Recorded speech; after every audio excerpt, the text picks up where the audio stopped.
Kejar si binatang, Laming memanfaatkan momen itu untuk pulang ke rumahnya sendiri dan mencari Meiji.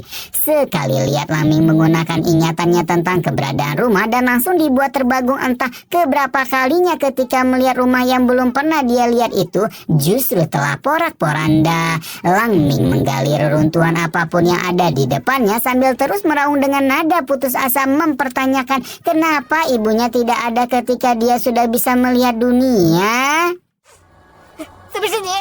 Ketika Laming terpuruk karena tidak bisa melihat seseorang yang paling ingin dia lihat seumur hidupnya, Xiao Yaoni tiba-tiba saja muncul di belakangnya sebelum kemudian mengatakan bahwa kehancuran itu pasti ulah siluman. Xiao Yaoni kemudian menawarkan kesepakatan di mana apabila Laming mau menyerahkan gangsing di dalam tubuhnya, maka gadis itu akan memberitahukan di mana keberadaan siluman yang mengacau desa dan mengingatkan bahwa hanya dialah satu-satunya orang yang mengetahui keberadaan para siluman.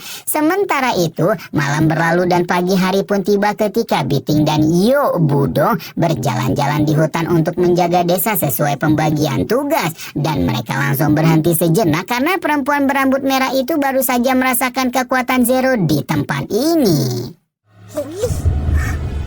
Sementara itu Laming sedang dalam perjalanan keluar desa bersama dengan Xiao Yaoni dan sempat berhenti sejenak ketika geng petasan menghadangnya untuk membuat perhitungan. Namun Bambang sama sekali tidak berkutik ketika dibanting bolak-balik ampe kayang oleh si hantu kecil. Namun perjalanan itu masih belum juga berjalan dengan lancar karena ketika Laming lagi ngaso sebentar buat buang hajar, tiba-tiba saja Biting dan Yo Budong menyerang Xiao Yaoni setelah meyakini bahwa gadis itulah si pemilik kekuatan Zero.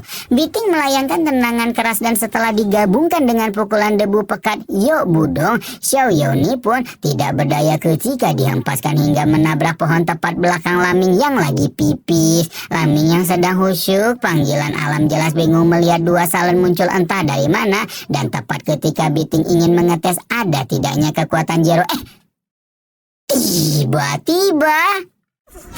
Tiba-tiba saja lingkaran hitam yang menandakan kekuatan Zero benar-benar muncul di kening Xiao Yaoni. Namun sebelum dua salen menangkapnya, kekuatan Zero itu sudah lebih dulu melakukan serangan balik yang membuat dua salen terluka. Yo Budong buru-buru meminta Laming untuk menangkap gadis tersebut karena kekuatan Zero sangatlah berbahaya. Namun berhubung kejadiannya sangat cepat, Laming sendiri tidak sempat melihat tanda Zero di tubuh Xiao Yaoni. Dan hal itu membuat Biting langsung memohon agar Laming percaya kepada mereka. Laming tenggelam dalam dilema namun pada akhirnya tetap memutuskan untuk menyelamatkan